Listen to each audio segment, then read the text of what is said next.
ছবি তুলে রাখুন, নেক্সট কাজটি করুন।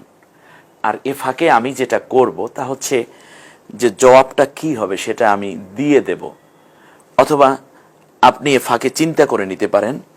এখানে হরফের নাম হলো শিন। আমি আবারও বলছি, হরফের নাম শিন। এককটা মাথায় নিয়ে আসুন। স, জিম, জ, র, রই আছে। শকে আকার দেয়া আছে, জকে আকার দেয়া আছে, রকে রস্যুকার দেয়া আছে। আমরা কি বলবো এখন? দেখুন, সা, যা, রু মিলে কি হয়? এখানে সা, যা, রু, এরপরে মিলে হয় সাজারু। এরপরে হচ্ছে ক, লা, মু। একটু দেখি আমরা, ক, লা, মু। এরপরে না ফি উ, না ফি উ। ফকে রস্বীকার দেন, ওয়াকে উকার দেন, নকে আকার দিন। প্রথমে আসুন না ফি উ। আরবি সবসময় ডান দিক থেকে পড়ে আসতে হয়, সেটা রক্ষা করতে গিয়েই আমরা মূলত এরো চিহ্নগুলো ব্যবহার করেছি। এরপরে আসুন এখানে ওয়া, কি, ফু। এরকম যত শব্দ আছে আপনি কোরআনের মধ্যে এ জায়গাগুলো, যেমন এটা হলো হ, দ, ই। হকে আকার দিলে হা, দকে রস্বীকার দিলে দি হবে, আর ইউকে ইউই থেকে যায়, কারণ ইয়া পেশ ইউ বলি আমরা, অথবা ই আর উ দুইটা স্বরবর্ণ হওয়ার কারণে একটাকেও বাদ দেওয়া যাচ্ছে না। হা দি ইউ, হা দি ইউ। এর উপরে আমরা একটা চর্চা করবো, একটা পর্ব, একটা ক্লাসই আছে। আমি আবারও বলছি, যেটা রু বি হা, রু বি হা। এরপরে হচ্ছে ত, এ হলো লি, এ হচ্ছে বু। ত, লি, বু। তা বলছি না এজন্য, ওই 8 অক্ষরের একটা অক্ষর হলো ত, যার উপর জবর হলেও আকার উচ্চারিত না হয়ে একক উচ্চারিত হয়। সে অর্থে এটা হলো ত, এটা হলো লি, এটা হলো বু। যা, মি, উ।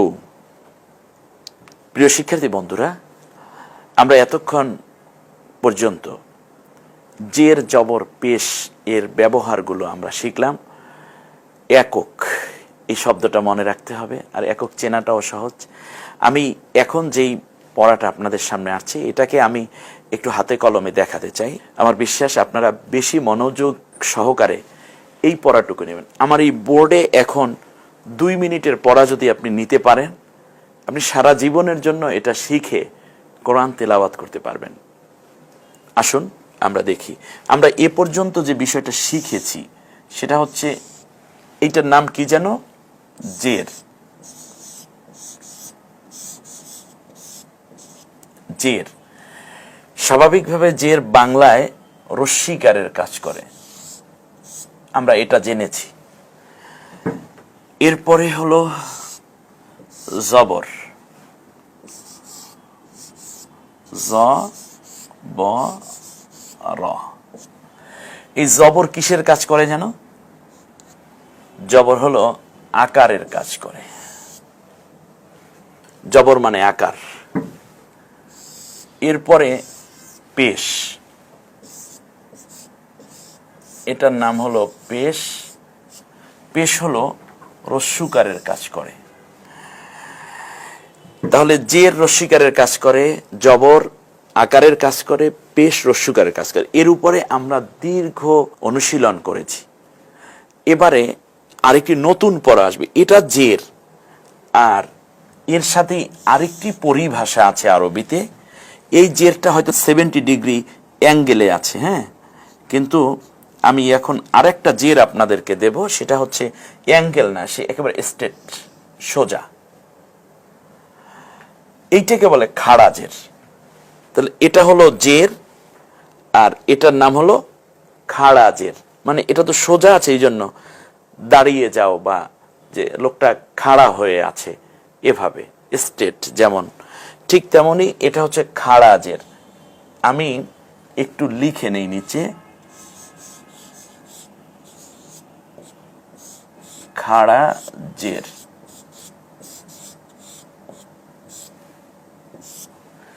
খাড়াজের, এটার নাম হলো জবর, আর এটা হলো খাড়া জবর।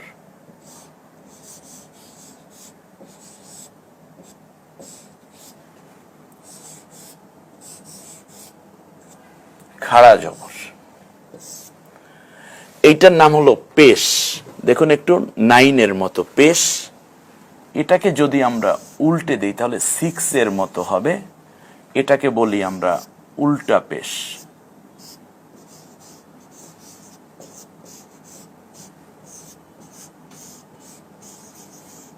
উল্টা পেশ।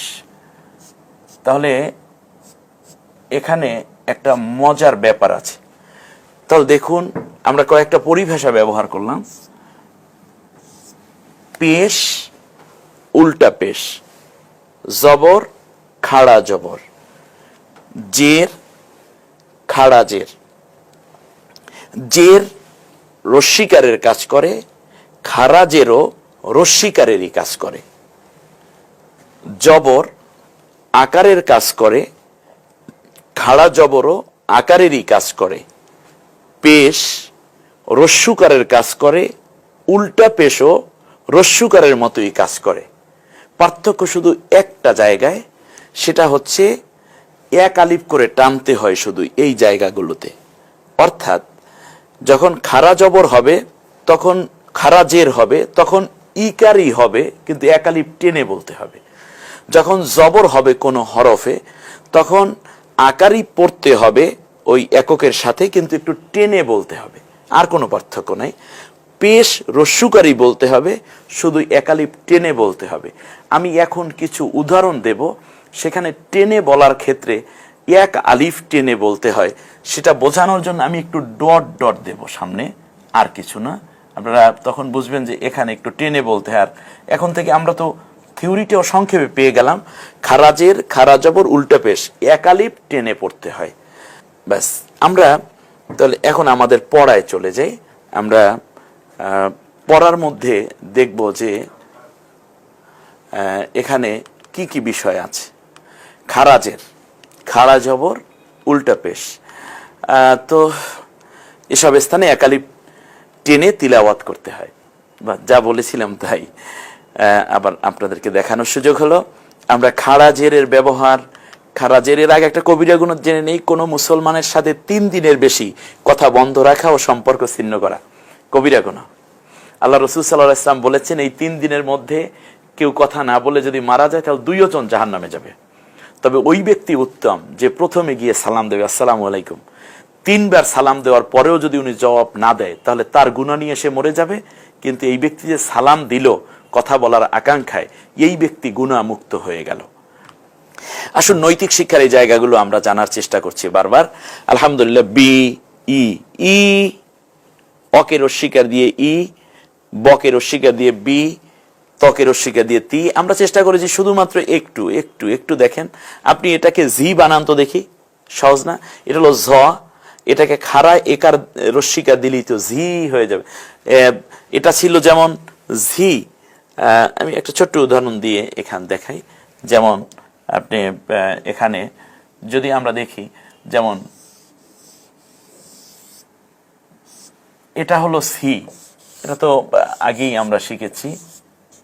যেহেতু আমরা এখানে অনেকক্ষণ থাকতে চাচ্ছি না, আপনাদেরকে অন্য একটা পড়ায় নিয়ে যেতে চাচ্ছি, সেজন্য একটা উদাহরণ দিই, বাকি সব যেন বুঝেন। এবং আমার বিশ্বাস আপনারা যথেষ্ট আন্তরিকতার সাথেই পড়াটা উপলব্ধি করছেন এবং পড়ছেন ইনশাআল্লাহ। এই ছটাকে আমরা সি একটু টেনে, আর কিছু না, তাহলে কি হবে? এটা হবে। আচ্ছা, যদি আমরা ঠিক এই দুইটাকে আবার ভিন্নভাবে দেখি, যেমন দুইটা স আছে এখানে, আমরা এটাকে চাই সা বানাতে, তাহলে কিভাবে করব? একটা খাড়া আকার দিলে এখানে সা করব, এখানে একটু ফোটা ফোটা। আর এটাকে যদি নর্মাল ছা রেখে দিই, যেহেতু হরকতের উচ্চারণ তাড়াতাড়ি করতে হয়, বাস এটা হলো সা। তাহলে এটা হলো সা, এটা হলো সা, যেহেতু সিনের একক স আকার দিয়ে। এরপরে এই জায়গাটিতে যদি আমরা অন্য একটা হরফ নেই, আবার তাতে অসুবিধা নাই। যেমন একটা লাম নিলাম না, আর এখানে একটা লাম নিলাম, ল, এটাও ল। আমি প্রশ্ন করব, আপনারা জবাব দিবেন। আমি এটাকে লু বানাতে চাই। লু, উচ্চারণটা বুঝুন। লু বলে ফেলা, হরকতের উচ্চারণ তাড়াতাড়ি করে দিতে হয়। তা লু বানাতে হলে একটা রস্যুকার দিতে হবে। তা রস্যুকার মানে তো এটা, কিন্তু পরেরটাকে আমি লু বানাতে চাই। কোন রস্যুকারটা দেব? স্বাভাবিকভাবে উল্টা পেশটা দেব। এ হলো উল্টা পেশ, তাহলে লু। আর কোনো পার্থক্য নাই, অর্থাৎ এটা হলো লু, এটা হলো লু, উল্টা পেশ। তাহলে খারাজের খারাজবর উল্টা পেশ একালিপ টেনে বলতে হয়, আর কোনো পার্থক্য নাই। তো জেরের ব্যবহার শেষ পর্যন্ত এসে আমরা এখানে একটা দেখছি, সূরা হুদ আয়াত নম্বর 46। এটাকে আরবিতে বলে ইমালা। ইমালা, ইমালাটা কি জিনিস? সূরা হুদের এই 46 নম্বর আয়াতে এসে র এর নিচে একটা খারাজের দেখা যাচ্ছে। যত জের আছে, খারাজের আছে, দুই জের আছে, সবগুলো রস্যিকার উচ্চারিত হয়, কিন্তু একটা জের শুধু একার উচ্চারিত হবে গোটা কোরআনের মধ্যে। সেই জায়গাটি হলো এটা, এটাকে আরবিতে বলে ইমালা। সম্মানিত শিক্ষার্থী ভাই বোন, কোরআনের মৌলিক শিক্ষার যতগুলো দিক আছে আমি চেষ্টা করেছি আমার এই পদ্ধতিতে সব বিষয়গুলোকেই তিল তিল করে সময় মতো এবং প্রয়োজন সাপেক্ষে উপস্থাপন করার জন্য। আপনারা তাড়াহুড়ো করবেন না, কোনো বিষয়ই বাদ যাবে না ইনশাআল্লাহ। তারই ধারাবাহিকতা আরেকটি ছোট্ট নোট আপনারা রেখে দেন। এটাকে বলে ইমালা। কোরআনে একটি মাত্র জায়গায় আছে, সেটা হচ্ছে সূরা হুদের 46 নম্বর আয়াত। এইখানে শুধু একার বলতে হবে, মাজ রিহা না বলে হবে মাজ রেহা, মাজ রেহা। অতএব এছাড়া আর কোথাও রস্যিকারকে একার পড়া হবে না, কোরআনে সব জায়গায় রস্যিকারই পড়া হবে।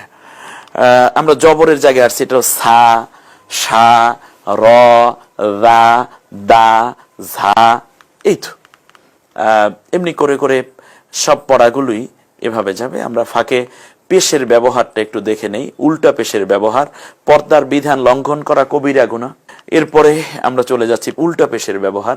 উল্টা পেশের ব্যবহারের আগে আমরা একটি কবিরা গুনাহ জানার চেষ্টা করি। দিন শিক্ষায় শিক্ষিত আলেম ও দিনী ব্যক্তিদেরকে অবমাননা কিংবা ঘৃণা করা, এটা গোটা দিনের উপরে একটা প্রভাব পড়ে, ইসলামের উপরেই প্রভাব পড়ে।